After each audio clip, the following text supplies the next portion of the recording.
Are we live? Hello. Again. Again. For some of Hello. you. Hi. It's this Library Love Fest marketing team from HarperCollins Publishers coming to you live from the Princeton Public Library in Princeton, New Jersey. Yay!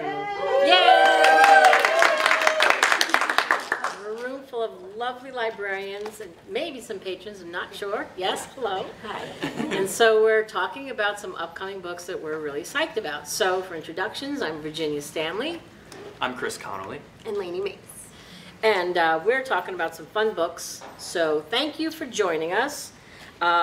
Here we go. We're going to talk about Ann Patchett's book that's coming out in September called The Dutch House. It's her first novel since her #1 New York Times bestseller, Commonwealth. So many of you in this room and who are watching, well, the millions who are watching,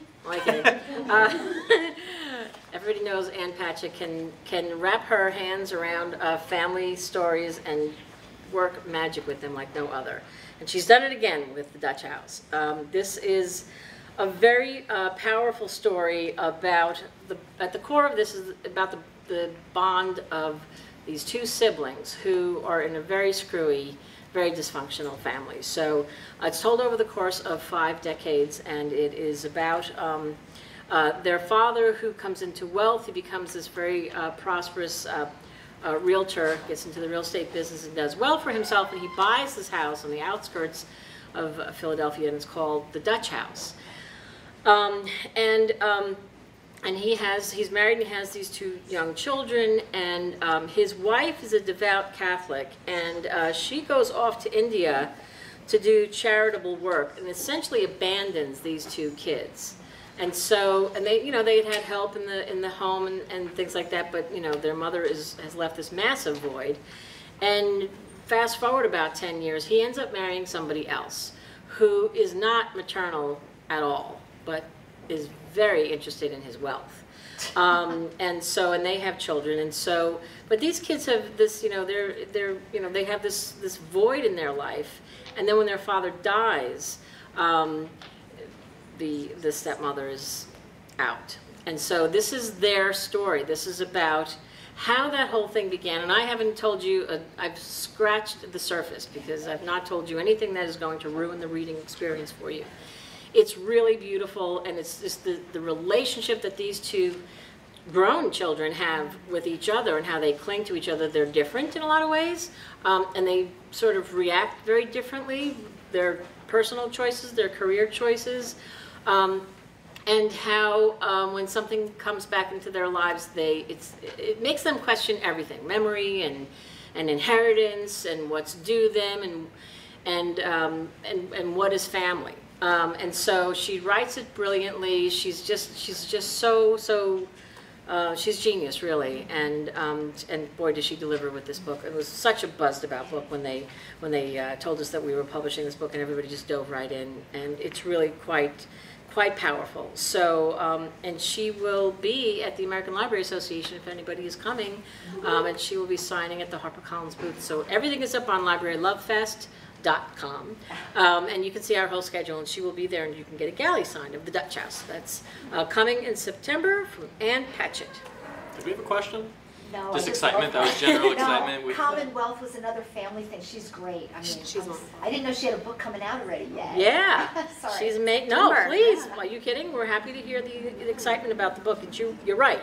She does family so well. She's so nuanced, It's really great. She's so smart. So anyway, we're really psyched about that book. Okay, so next is a really big one we're all excited about, my Dark Vanessa by Kate Elizabeth Russell, and I'm going to refer to my notes a little because I want to get this perfectly right just to tell you how important this book is. And it's very special to all 3 of us up here, but it took the publishing world by storm. In a matter of days, it sold in the US, the UK, and 24 other territories, blew up, but I think on January 28th, not only will it be important to publishing and us, it'll be important to the world.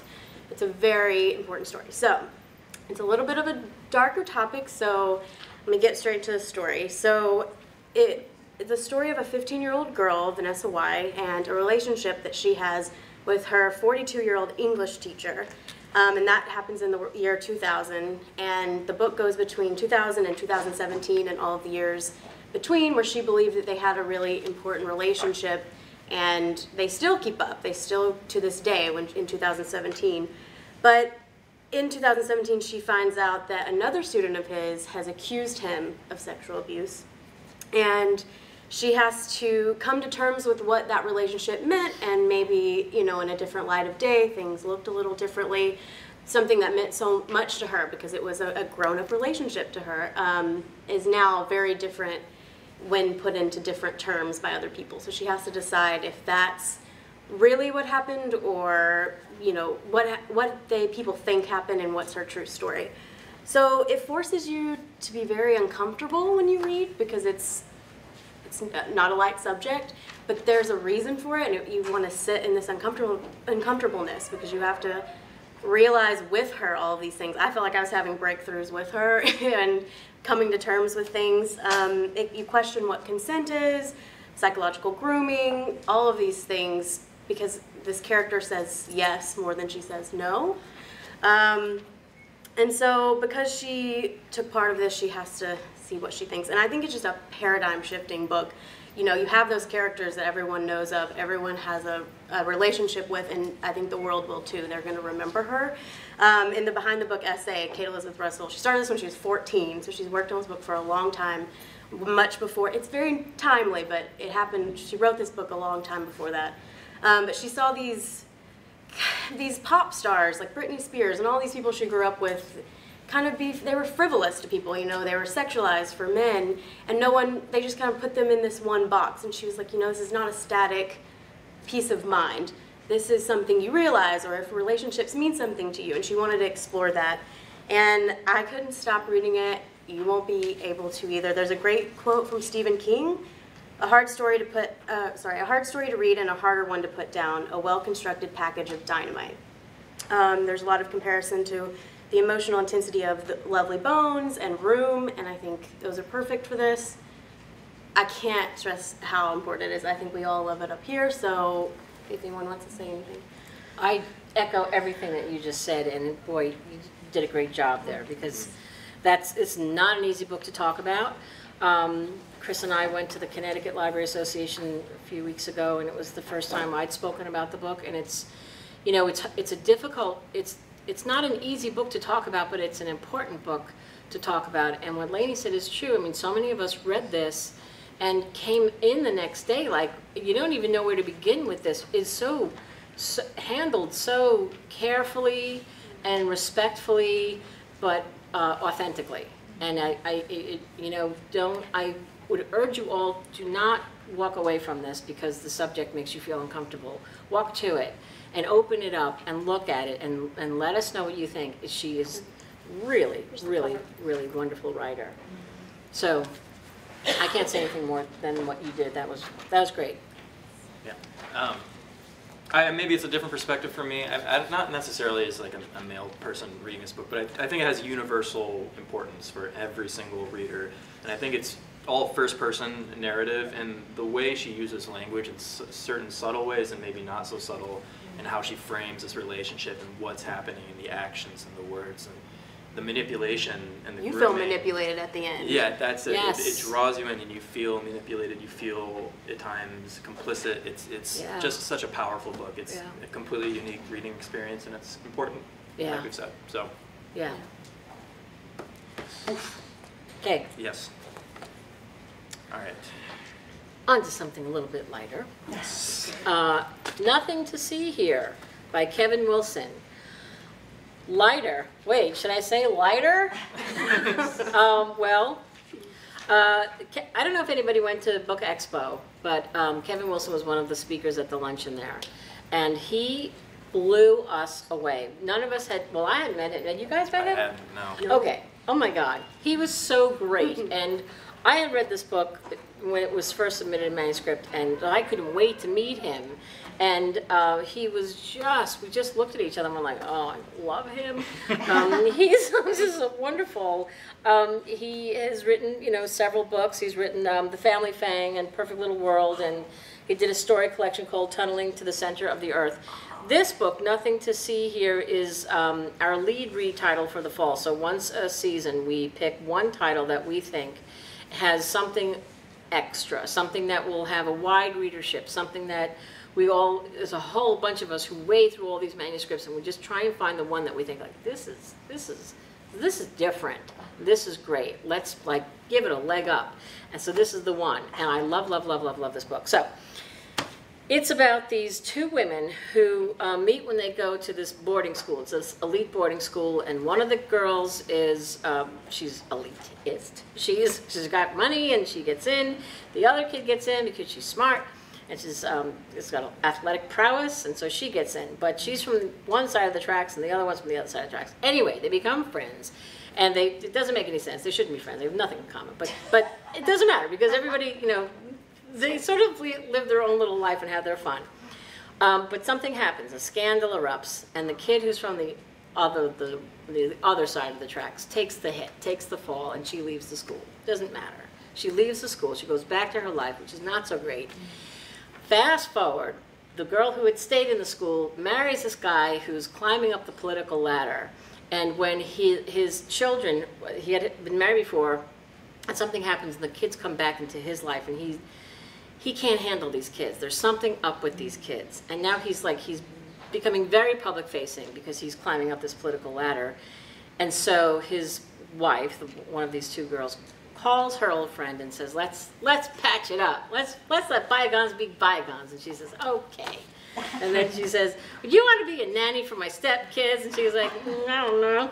And so she's like, all right. And she doesn't know anything about kids, doesn't care about kids, but life isn't going her way. And so she takes this on. And then what happens is just so wonderful because it's her relationship with these two kids. And I don't want to spoil it for you, but there is something, I won't, but there is something, she's like, stop talking. There's something about these kids that is very, very different, very different.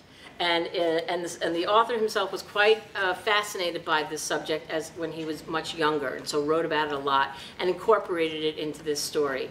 And it's such a beautiful story. I love these characters. I love these two girls. I love this one woman's relationship with these kids. I love those kids. It's so great. I cannot say enough about this book. I love this book. That is Nothing to See Here by Kevin Wilson. Please read it and tell me what you think. Love him. Love him. Love him. All right, some thriller goodness for you. The Nanny by Jilly McMillan. She's best known for What She Knew, which was a USA Today and New York Times best-selling novel, but she also wrote The Perfect Girl, Odd Child Out, and I Know You Know. I think she's one of the most talented thriller authors working today. Most of her novels take place in Bristol. This one is a little bit of a departure. It's the first time we're publishing her in hardcover. She's traditionally like a trade paperback author, but this one we think she just took a step up. We want to kind of blow her out in a special way.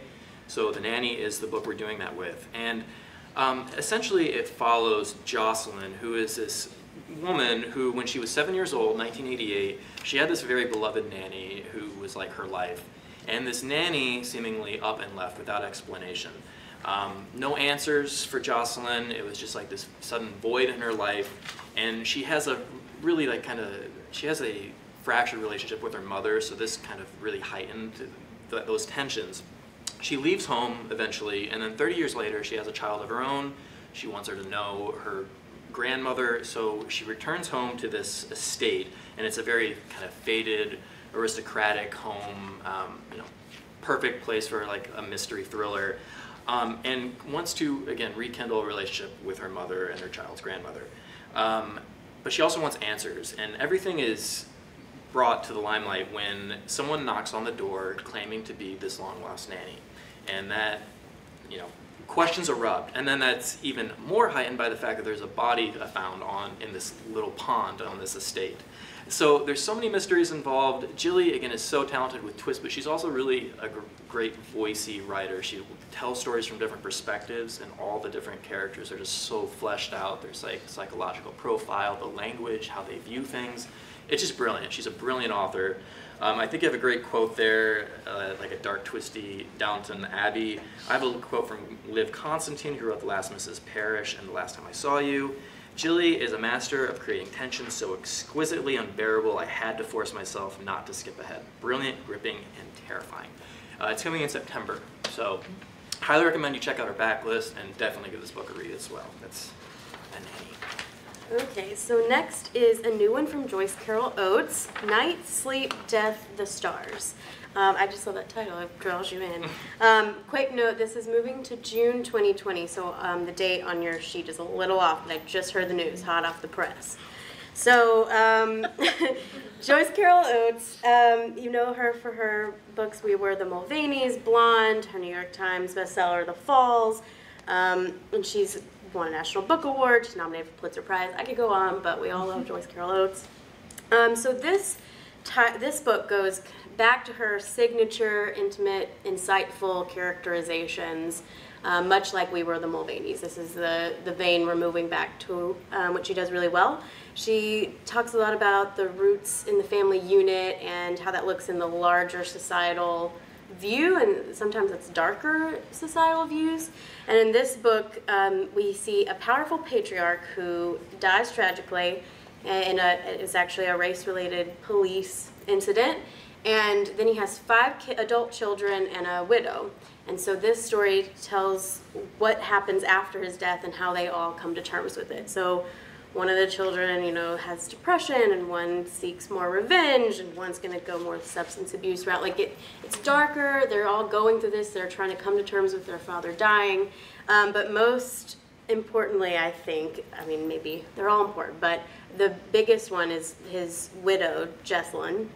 And so she has to find out who she is after her husband dies. So he's more the domineering, take control, and so that leaves her a little room to figure out what her role is. So she's going to kind of come into her own. And this is just talks about how families are tested in the aftermath of tragedy, and like I said, in that grander societal role, which is very timely. So this is an exciting one from Joyce Carol Oates, and it is now available in June 2020. Night, Sleep, Death, the Stars. Who knows? By the end of this, it could be coming out tomorrow. Late breaking news here. Okay. Okay, so the next book up is No Surrender, and this is by Chris Edmonds and Douglas Century. This is about a World War II vet, the story of his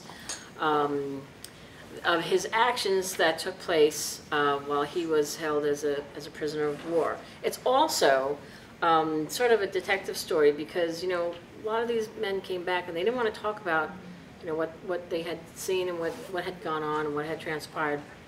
And so so his son sort of has to do a lot of detective work to find out, sort of trace what he had done through, you know, records and correspondence with other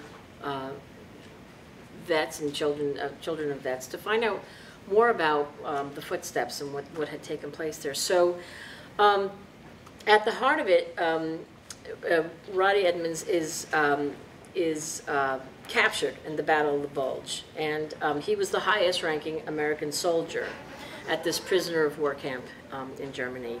He was from Tennessee. He's from Knoxville, Tennessee, and he was he had a lot of deep inner strength. He had great Christian faith, and you know, he did what he needed to do. And there was a moment, he really endured a lot of the brutality that was particularly targeted at the Jewish American GIs. And at one point, he had a gun held to his head, and he said, "I want you to bring out all of the Jewish soldiers." And he wouldn't do it. He said, "We're all Jews." Boom, that was it. And it was just completely flummoxed and crazy and angry that he would dare to do this, but he did it. He said, "I'm not going to tell you, we're all Jews." And he saved about 200 people by doing that, risking his life, and he lived. I mean, they backed down, I guess because the war was coming to an end, and I guess that they felt like better, you know, back off. But But that's what he did, and that was one of the many things that he had done, just through this very sort of quiet and measured, you know, he's a faith-based man, and he was amazing, but he didn't really speak about it. And so his son, as they say, you know, sort of picked this up and did his research, and he just didn't know a lot about what his dad had gone through. So it does go over 7 decades, and there are a lot of, you know, heroes in this book, people who you've heard of, and many that you haven't. But it really just chronicles this story of his father and his remarkable valor. It's got photographs, historical documents, and it's about, you know, bravery and compassion and faith, and it's just a really powerful story. So that is No Surrender: A Father, a Son, and an Extraordinary Act of Heroism That Continues to Live On Today. That's by Chris Edmonds and New York Times bestselling author Douglas Century. So, yep. All right. I think last book for Facebook Live. Is that? It's usually 1, 2, 3. Yeah. Yep. All right. So, for those of you watching from the comfort of your home or office or computer, wherever you may be, thank you again for joining us. The last book we'll be talking about is High Fire by Ewan Colfer. Yes, Ewan Colfer of Artemis Fowl fame, New York Times bestselling author, revered, beloved author, and that's a beloved series. And a lot of those Artemis Fowl readers are now adults, and this is a very much an adult take on like kind of like that fantasy realm that he's so good at. And it basically follows this dragon. He used to go by Wyvern, Lord Highfire of the Highfire Yiri. Now he just goes by Vern. And he sits basically in this shack in the bayous of Louisiana. He's super lonely. He's the last one standing, last dragon alive. And he loves Flashdance. He watches a lot of Netflix. He drinks a little too much. And he is so very, very lonely. That is until he crosses paths with a young boy, 15-year-old rapscallion, as my uncle used to call me, a rapscallion. He gets into trouble, but he's a good-hearted kid. But he has drawn the ire of the local sheriff, who's completely off his rocker. He's like an evil guy. He's kind of thinks he's in love with this young man's mother, and the young man has taken issue with that and taken some drastic steps to tell him to leave his mom alone. And this causes a kind of deadly chase, and basically Vern and this young man cross paths and form an unlikely friendship. And so it's kind of this buddy adventure where they learn to coexist and kind of build a life, but they're also on the run against this completely unhinged sheriff in Louisiana. And it takes them all over the place. There's a bit of like a traveling road novel built into this book. But it's so much fun, very adult, but it has like, you know, kind of that fun sensibility that made, again, the Artemis Fowl series so beloved. So it's coming in January 28th. We're absolutely thrilled about this book. It's going to be kind of the year of Ewan Colfer, so keep your eyes peeled. That's High Fire. Yeah. So that's it for Facebook viewers, but come back at 3:30 where we will be buzzing about a whole new bunch of books from the Philadelphia Free Library. Yes, right? That is correct. We're going to Philly. We think. Wherever we end up, you can join us. We'll have the camera with us. So thank you so much for joining, and we're going to continue on, but all brand new books at 3:30, so we'll hope to see you later. Use hashtag Booking It to DC to show us how you're watching. Booking It to DC. Hey, later, bus, baby. Hey-oh.